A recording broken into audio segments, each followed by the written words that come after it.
আজকে একটা ভাইয়ের ভিডিওতে দেখলাম, ভাই বলতেছিলেন যে সামর্থ্য থাকলে কখনোই গ্রামে থাকা উচিত নয়। ভাইয়ের কথার সাথে আমি একমত, কারণ গ্রামে আপনার 100 বিঘা জমি থাকার চেয়ে শহরে এক টুকরা বাড়াবাড়িতে থাকা অনেক ভালো, অনেক লাভজনক এবং অনেক আরামদায়ক।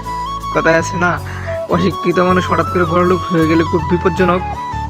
এরা মনে করেন যে নিজেরা কীভাবে মনে করে যে তার সমপরিমাণ মানুষ পৃথিবীতে আর কেউ নাই, সে একমাত্র মহান ব্যক্তি যে কিনা অশিক্ষিত হয়েও লাখ টাকার মালিক হয়ে গেছে। তো এইসব মানুষের থেকে দূরে থাকার জন্য অবশ্যই শহর বেটার।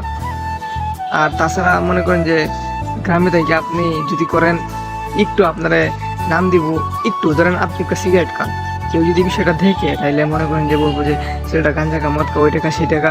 আবার নিজের ছেলে যে সব কিছুই ওইটার নাম নাই, কিন্তু অন্যের ছেলে একটা সিগারেট খায়, এটা দিকে করে বাসায় লাগতেছে, গপের কোনো শেষ নাই। আর শহরে যদি আপনি সিগারেট খান, একজন মানুষ দেখবো পাশ দিয়ে চলে যাবো, কিন্তু কিছু বলবো না। কিন্তু গ্রামে এটা হবে না।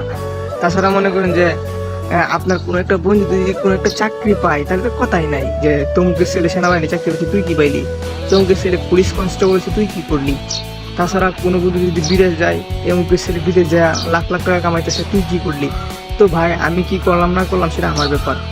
আমার বিষয়ে আপনাদের তো মাথা ব্যথা কিসের, সেটাই আসলে বুঝি না।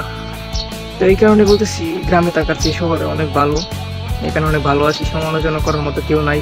তাছাড়া আমার এলাকায় আমার নামে অনেক ব্যাড রিপোর্ট আপনারা পাইবেন। তাছাড়া যেগুলো আমি করিও নাই, কিন্তু এলাকার মানুষ ছড়ায় যায় যে এগুলো করছি, ওইগুলো করছি, ভালো না খারাপ।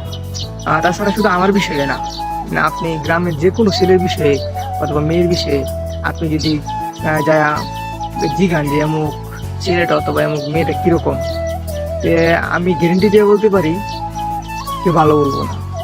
কারণ গ্রামে কেউ ভালো কেউ চায় না, এটাই বাস্তবতা, বুঝতে পারছেন? তো যাই হোক গাইজ, কথাগুলো বললাম। তাছাড়া লাস্টে আরেকটা কথা, যে অশিক্ষিত মানুষ হঠাৎ করে বড় লোক হয়ে গেলে এদের অহংকার অনেক বাইরে যায়, কারণ এরা কি করবো না করবো এদের সেন্স থাকে না। তাই অশিক্ষিত মানুষ নিয়ে কোনো কথা বলতে চায় না। যাই হোক, অনেক কিছুই বললাম, খারাপ লাগলে দুঃখিত।